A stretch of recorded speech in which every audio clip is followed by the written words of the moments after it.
Welcome to the inaugural episode of Carroll's Cadence, a show dedicated to covering Florida Gators football, basketball, and recruiting. I am your host, Brandon Carroll, the lead reporter for allgators.com, a Sports Illustrated affiliate. And I really look to make this show the mecca of what Florida sports athletics coverage is on YouTube. Obviously, there are some great shows out there. There are some excellent people that are doing the same thing for the Florida Gators realm, but I want to be able to do that myself. I've been wanting to do a YouTube show for a long time now, and I think that this is my time to really step into this atmosphere. And I don't have the fancy theatrics that come with the show. I don't have a beautiful layout. I don't really, have the everything that really goes into it behind the scenes. But I look to make that, that'll come. That's something that when we get to the point where I want to be, I'll have all that. But for right now, I just want to load onto content. I want to dump in content. I want to make sure that everyone is happy with what I'm producing from a content standpoint before I get into making everything look nice. So as of right now, I would just ask y'all to like, subscribe, support the channel, comment if you can, all that good stuff, and let's get this thing rocking. But enough with that cushy intro. It's time to get into it. I believe actions speak louder than words. And with that said, Gator Country, let's ride. Yeah, man. No way to better kick it off than to start with the big picture of Florida football. We're ever inching closer to the Florida football season. We're just over a month away from their trip to Salt Lake City, Utah to take on the Utah Utes on July 31st. And with that, all I have to ask is, Florida just got back from Nashville doing, having their this year's SEC Media Days. Billy Napier, obviously the leader of that, bringing along Jason Marshall Jr., Ricky Pearsall, and Kingsley Egwekin. And so now you're seeing and you're looking at this team heading into year two of this Billy Napier era, and you're saying, what does the state of Florida's program look like? And man, that is a dense question because there are so many different facets that go into what Florida looks like right now. But I'll start by setting the stage for how Napier has done at, something that Napier's done at nearly every turn for what this Florida team will look like, should look like, and can look like moving forward. So obviously Florida's synonymous with some low expectations in 2023. And I think it's rightfully so. If you look at what Florida did last season and what they bring back this season, what they've kind of retooled in their overall personnel department, there are signs for hope, which we'll get into in a little bit. But I also think there are some question marks that, for lack of a better term, of how this Florida team should move forward. This is a squad that once operated at the pinnacle of the sport. And I know everyone remembers this is a team that in 2006 and in 2008, they were the top. They were the team to beat, and no one could do it. And you have the, Urban Meyer era. That's what everyone wants to go back to. That's what Florida fans expect now from what a Gators product should look like. But instead of being at the top of the sport, they're closer to being bottom feeders than they have been in a really long time. The Gators have withstood 2 straight 6 and 7 seasons. They've had a coaching personnel overhaul from top to bottom, obviously with Dan Mullen leaving and Billy Napier getting in last year. A mass exodus of talent from what was a substandard SEC roster when Dan Mullen left behind. And now you're just looking at a regime that's put in a position to kind of reconcile all that. And I feel like everyone here remembers the Dan Mullen shortcomings on the recruiting trail, and they're not hard to. And even if you wanted to try to start forgetting about it, you can't, because it's remaining a glaring problem going into this 2023 season.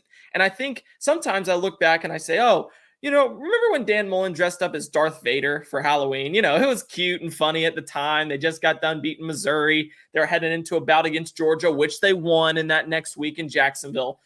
But now you look at it in hindsight, and maybe that foreshadowed what would come of Dan Mullen's era and his villain arc of, in the eyes of Florida football, Florida fans, excluding his offense, because even though he struggled at really every turn, he was great at dialing it up against a team to be able to put something up, put some points up against most opponents the Gators, could be competitive against. And that moment specifically wasn't the beginning of the end.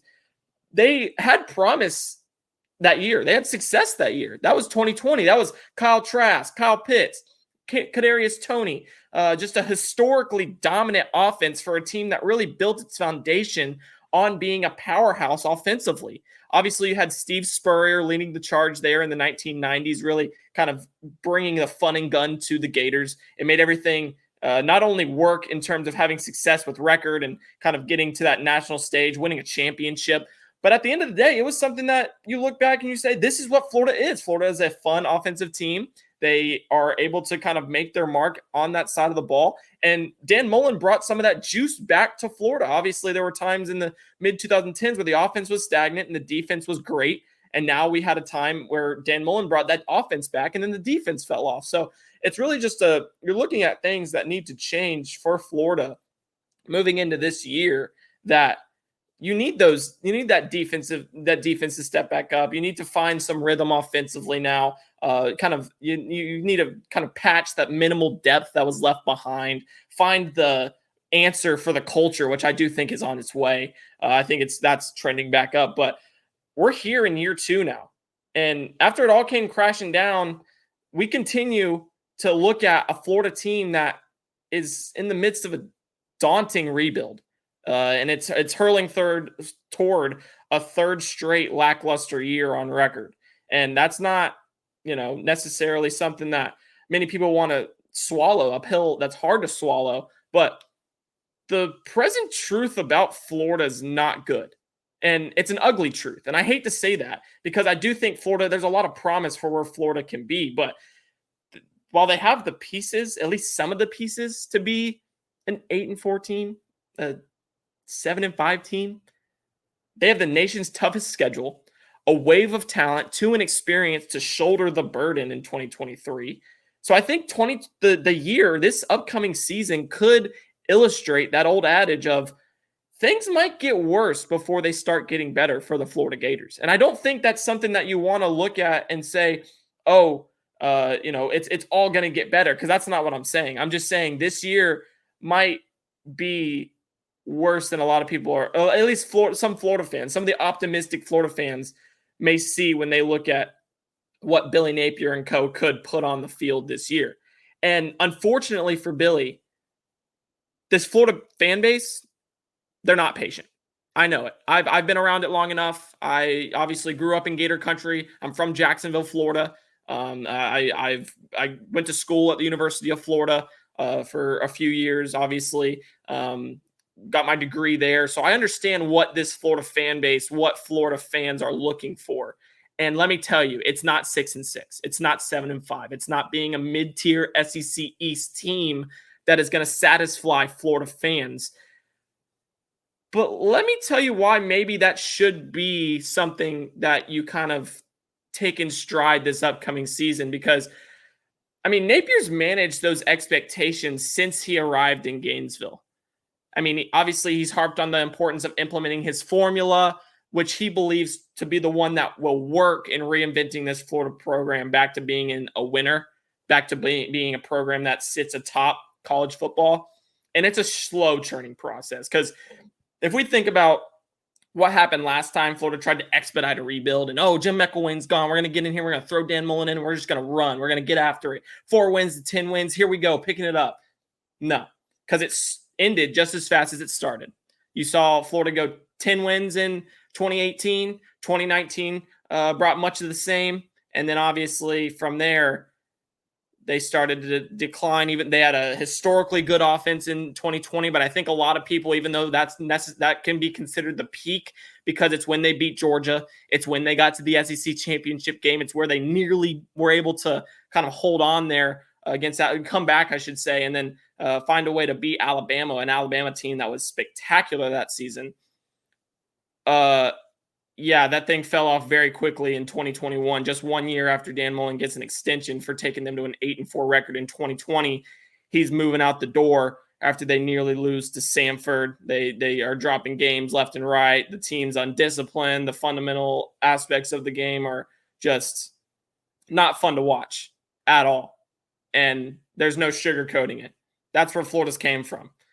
So now you're seeing what Billy's doing, and it's kind of flipping the script in a regard, because they haven't started fast. They had the exact same record they did in Dan Mullen's last year that got him fired that they did in year one of Billy Napier's era, which that's not necessarily Billy's fault. Look at what he was left with. He was left with a kind of a roster that was depleted, one that it looked very similar to what Dan Mullen left behind at Mississippi State. And we've seen how they've kind of started to kind of find their groove as of late, but it's still one that's not necessarily great.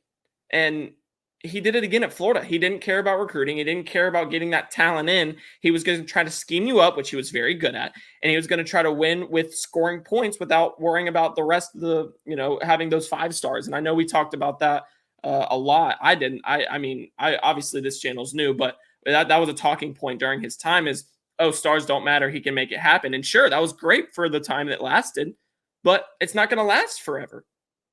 So now, since Florida didn't turn it around year one in new leadership, there's people saying, "Oh, it's Billy the guy," and I am not going to sit here and say that he is, but I'm not going to sit here and say that he isn't, because there were so many pre-existing issues that were kind of remained like that carried over from Dan Mullen that kind of had to be weeded out, and I think because of that, we enter another year of what Billy Napier's process is going to look like, and there's some optimism for that added familiarity there.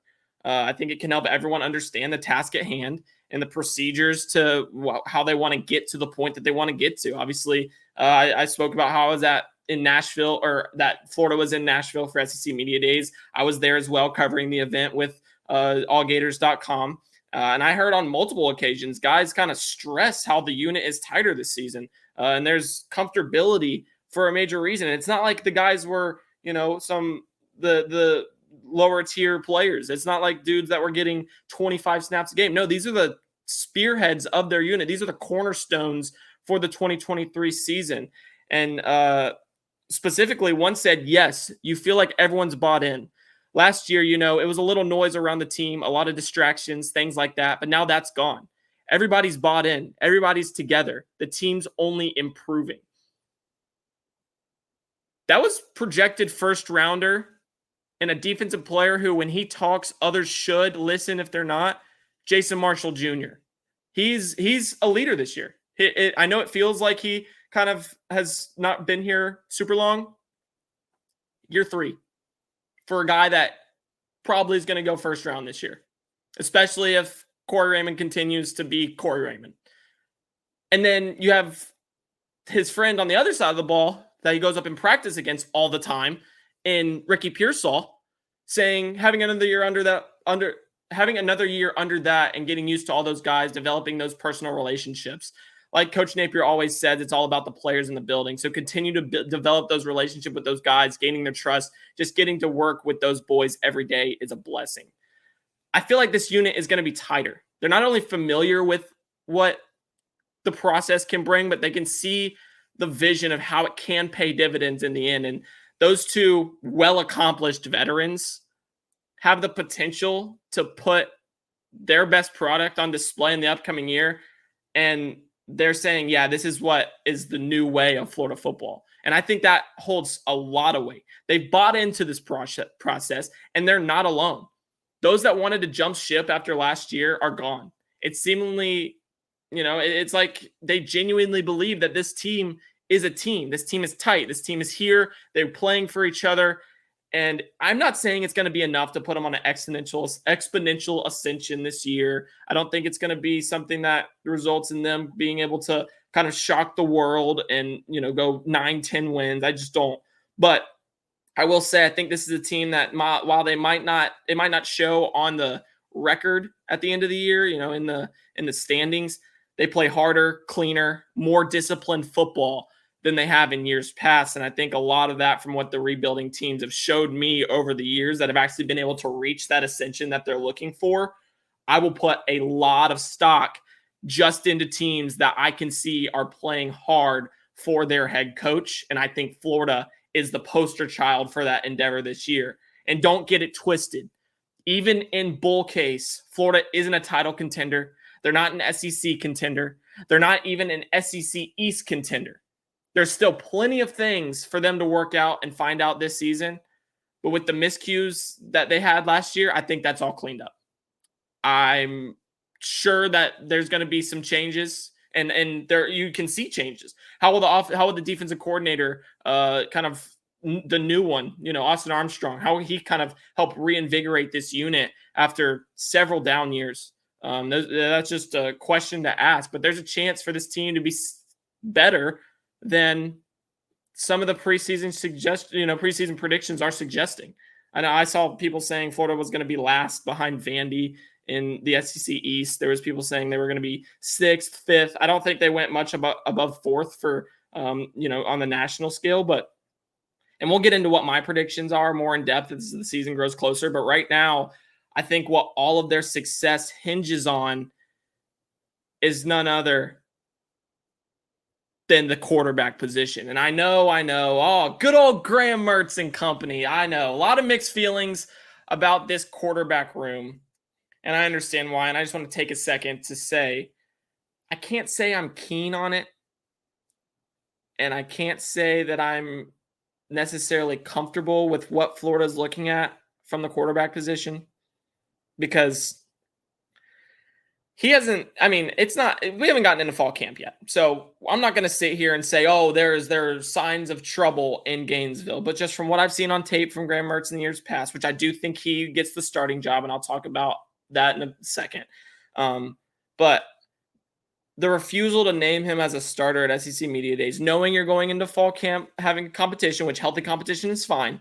But this is a guy that last year he saw one practice from Anthony Richardson and said that was the best night of sleep he had had in a while.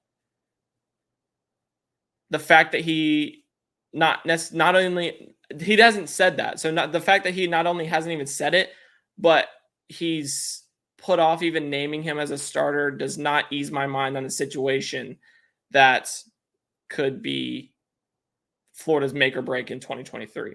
And I understand the idea of legitimate competition, and I don't think it's necessarily a bad thing, but I think if a decision isn't made soon, because I think Mertz is clear head and shoulders above the rest, and I think a lot of that is kind of unquestionable. I don't think anyone can really say like, oh no, Jack Miller showed he hasn't shown anything. Max Brown hasn't even played he hasn't started for Florida. I'm not even sure he's recorded a snap. And so you're just looking at those two guys and you're saying, all right, there's a clear answer for here, but Napier hasn't been able to commit to him to that point. And I think that the longer he prolongs it, the more there is doubt regarding his trust for what Florida can kind of bring to the table with Graham Mertz at quarterback. But he's going to be the starter. And like I said, I don't think that's a question that really needs to be asked or answered more, because there's one reason why he's going to be the starter, and it starts with experience. He will be the guy that lines up behind center on August 31st against Utah. He will. And I understand the skepticism of a guy who looked relatively pedestrian at Wisconsin. There's a lot of bad tape out there. And in my opinion, at his peak, his peak was the point where he was playing against Illinois in his first ever start, had 5 touchdowns, looked like a monster for that offense. And then it started a consistent decline because he was never going to get better than that. And I think some people may have put too much expectation into him after that performance, but at the same time, it's something that you want to look at and say, okay, did he show anything relatively close to what he put on tape at Illinois? And sure, there were times where he flashed it, but I never saw it as consistently as I did in that 2020 season. Obviously, they only played like 7 games that year because the Big Ten started late, like in like October or even maybe November because of COVID and all that jazz. But I wasn't necessarily sold on him coming to Florida and being able to take over what Anthony Richardson did last year and then pick right back up where they left off. And I don't think I also don't think that the situation he was in Wisconsin was conducive for him. He's playing under center, traditional 3-step drop, a lot of running game, which is fine, but very little play action, kind of like a archaic offense of sorts. And because of that, I think that's a big reason he was one of the most pressured quarterbacks in college football during his time as a starter, and came from an offense that, in his high school as a 4-star recruit in Kansas to where they spread it out. They played out of the gun. They like to kind of dish the ball all over. And now he's being asked to play that Paul Chryst style offense. And I just don't think it meshed well. And I think he came out and balled. He showed that he has the ability to dominate in his first game. But then from there, it kind of just tailed off. And I think the offense was a big reason for that. And he's not a world beater by any standards, but man, it's the best Florida has right now. They don't have a multi-year, or they didn't bring in a multi-year Big Ten starter to sit the bench in favor of two players who have never played it down or carry similar skill sets.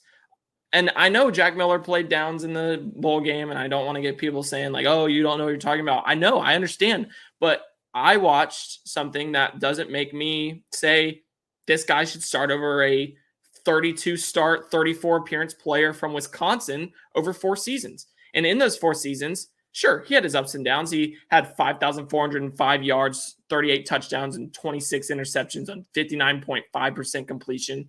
And it was there was a lot of question marks because sure, he had great times, but he also had really bad times.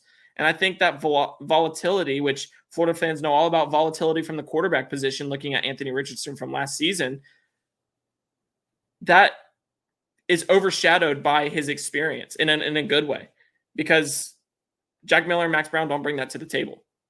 And we can get more into what the offense will look like under Mertz down the road. But if they run the ball at the rate that I expect them to, which is probably going to be like a 57-43 split in terms of run pass, and it's almost identical to what they did last year before people tell me that's unsustainable.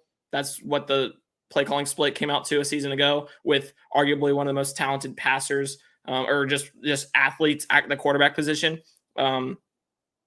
It's a system that could very well cater to Mertz's skill set, because he's not going to be asked to do a lot.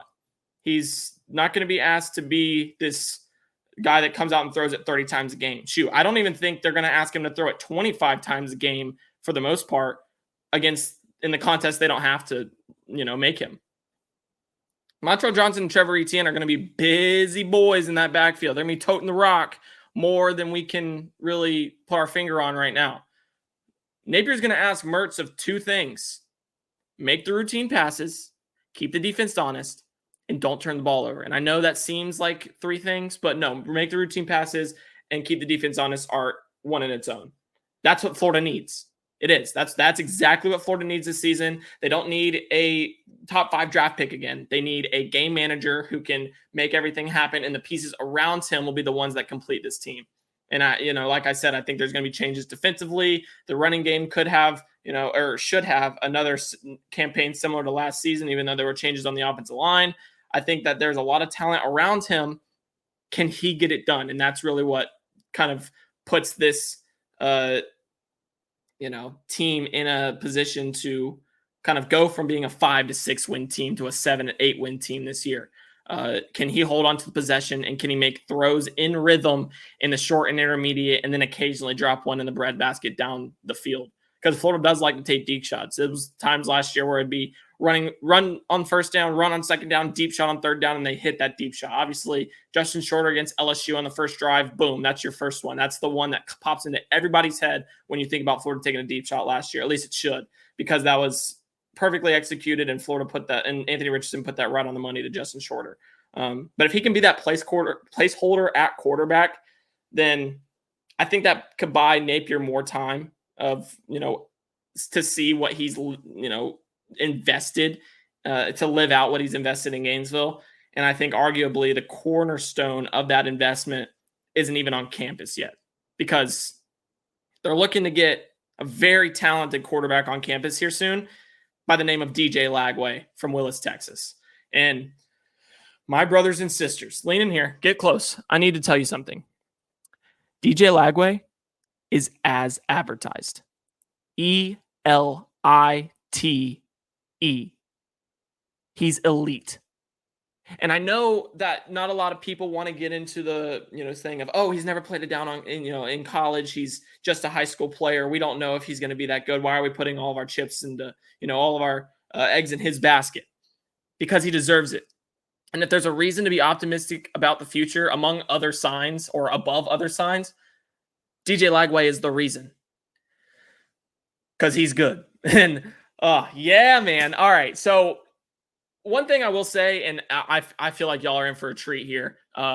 Something I want to do in this channel is use it as a vessel to not just talk ball. I can talk ball all day, but I also want to watch ball. And a shout out to someone who actually helped me kind of get started with this YouTube journey, Brooks Austin of the Film Guy Network. He's also on YouTube. Go check him out. He's someone that does that so well. He's one of the, he really knows football, and he is able to kind of mesh the difference between just being a talking head and also actually kind of showing that he knows football and he knows what he's talking about through his incorporation of film and kind of breaking down what guys do well. And so today I kind of want to take a play out of his playbook, and I want to break down the topic of, keeping on the topic of quarterbacks. I want to break down DJ Lagway. I want to show you what I see when I watch the future face of Florida's franchise. And before we jump in, I just want to say that this kid is more than what a lot of people have kind of said that he is. I think that there's a lot of people that will go out and say they'll give he looks great. He's first off the bus. He's a strong arm, blah, blah, blah. I think he has the complete package, and there's a lot to like about him. And I think that because of what he brings to the table, he can be a near day one starter at the collegiate level, which is a rarity in college football these days, because the transfer portal presents options to where you don't have to have day one starters. You can groom kids. You can make sure that they are in a position to perform at the highest level when they do get their number called.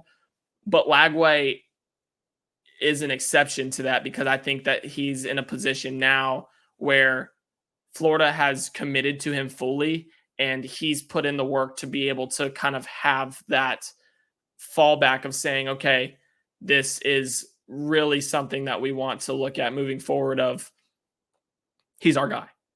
And there's no reason for him not to be our guy, because he does everything that we want him to be. And so I'm going to give you a little bit of Lagway's game, just pulling from what I see on tape, what I've heard from quarterback coaches, and also what I saw when I watched him make every single throw that he made at the Elite 11 this summer, camp that he ended up placing in. And according to our metrics, he won day one of the Elite 11. Obviously, it's an individual group circuit, or, it's an individual circuit where they just are making different passes and different drills and things like that, getting warmed up, getting acclimated to what the environment brings.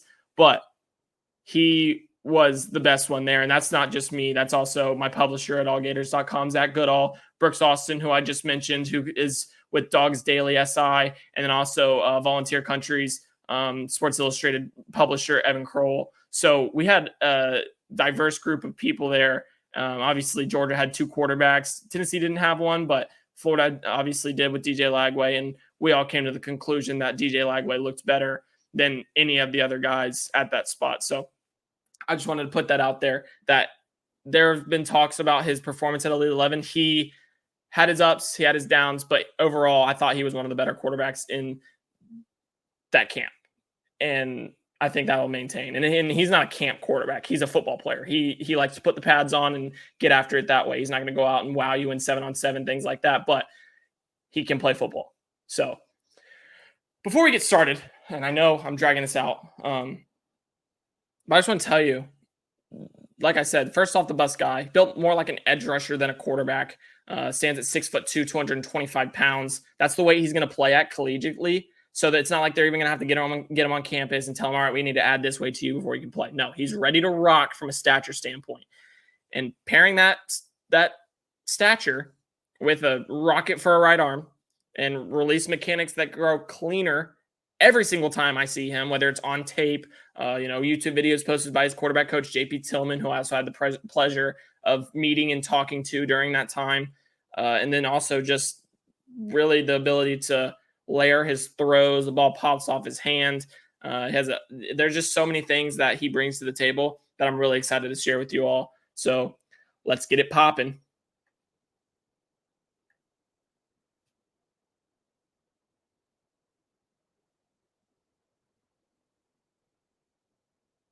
So first of all, I want to jump into what he kind of was able to do just as a passer this spring, because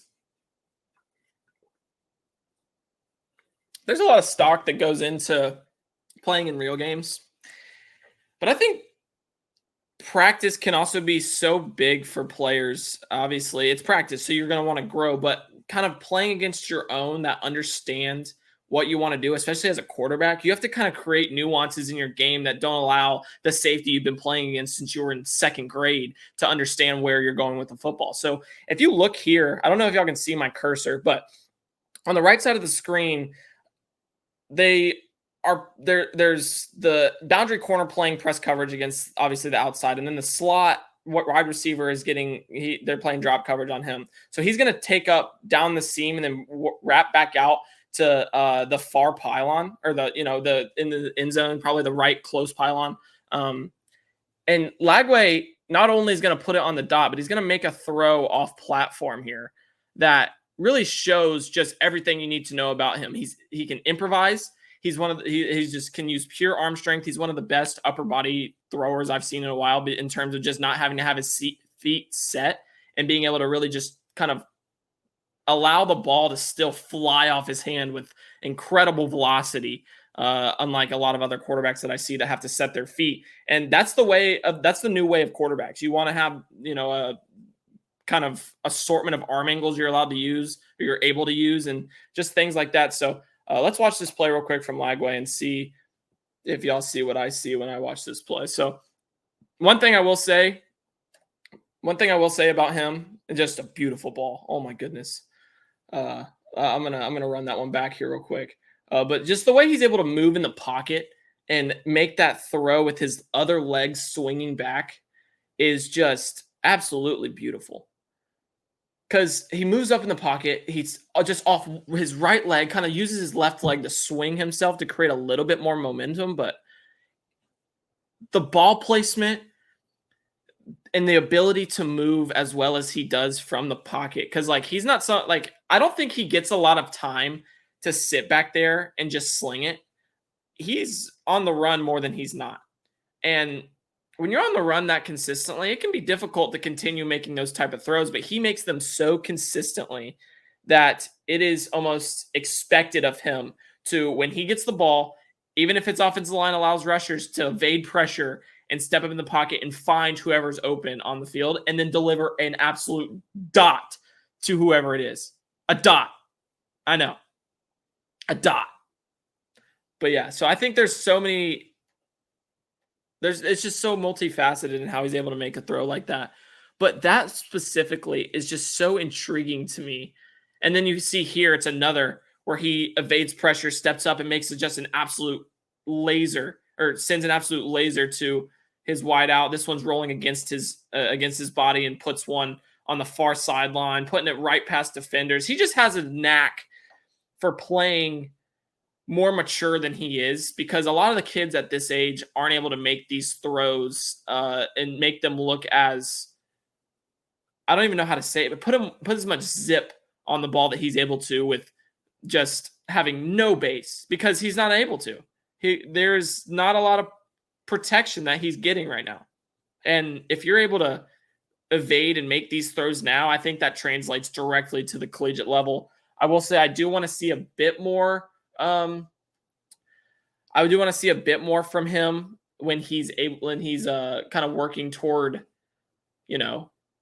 just straight out of the pocket, because I do think there's value in getting comfortable with sitting in and taking pressure to the face. But I can't even I can't complain and sit here and say that it's not working, because obviously it is. The mechanics look great. The velocity and the way he's able to kind of get the ball to spit out of his hand is great.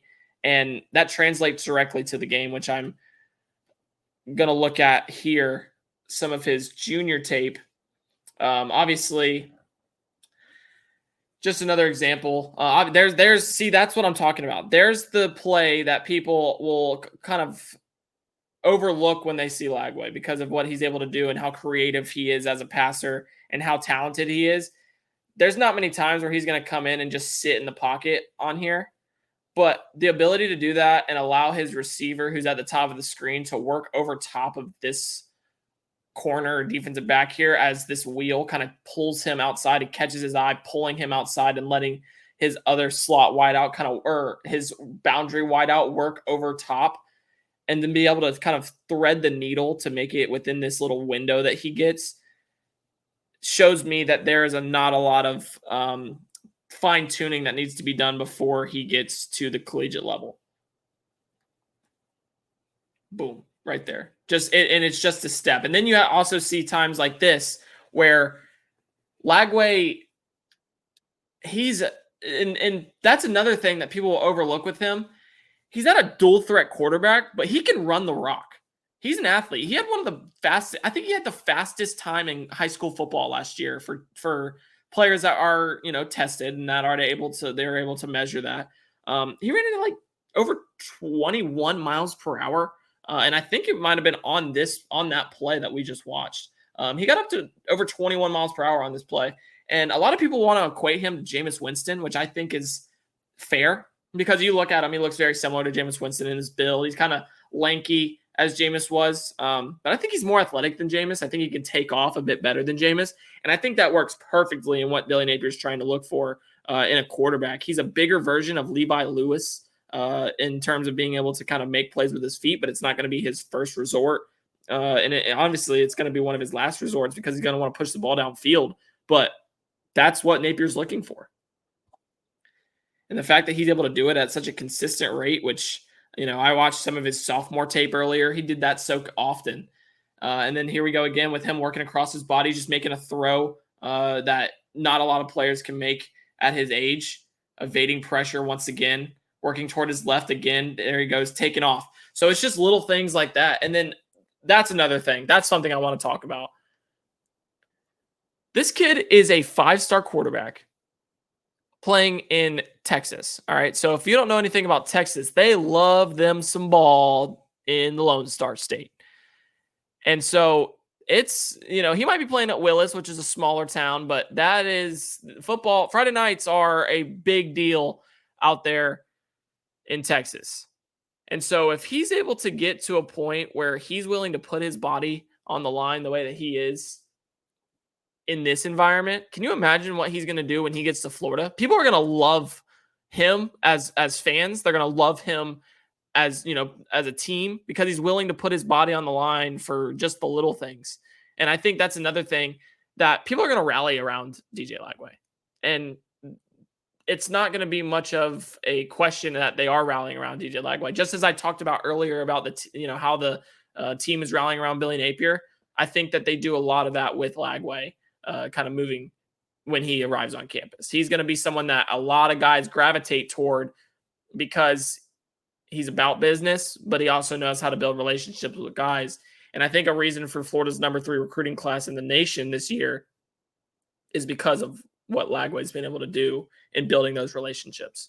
There's so much to like about him, and I can't really give a adequate wrap up of DJ Lagway, but I will say right now that this kid, at his, if he's able to live up to the standard that he brings, he is the piece that Billy Napier needs to bring Florida back to being Florida. And I'm not saying it's going to happen. I'm not saying it's a surefire thing, but I am saying he's a type of guy that changes a program. This class changes the program. And I know that's been a thing that people have circulated of, I think it was Miles Graham that said this will be the class that changes the program. It's because of DJ Lagway. Lagway's the one changing the program. The pieces around him are aiding him in that effort, but he's the face of that, and it's not going to change. Lagway is the real deal. He is. And I think there's a reason why they've been so adamant, or why they were so adamant about landing him as early as they did and just being able to get him in general. And they were right, because everything I've seen from this kid shows me that he's going to be a star at the collegiate level. So thank you for listening to the first episode of Carroll's Cadence. Once again, I'm Brandon Carroll. If you haven't already, please like, subscribe, and leave a comment, all that good stuff so that we can get this thing rolling. ever so fast. I would like it to, kind of pick up pace. I will say I'll be doing a show Mondays, Wednesdays, and Fridays moving forward. I know I get this started on a Wednesday, but that's for a reason. Wednesdays during the year will become a special live stream episode where I get on here and I chop it up with whoever is, in the chat. I kind of answer questions and I preview the upcoming week for Florida while also kind of providing a bit of a recap of what happened the week before, kind of talking about storylines, updating recruiting, and all that great jazz. So until next time, I am Brandon Carroll, and I appreciate everyone for listening to Carroll's Cadence.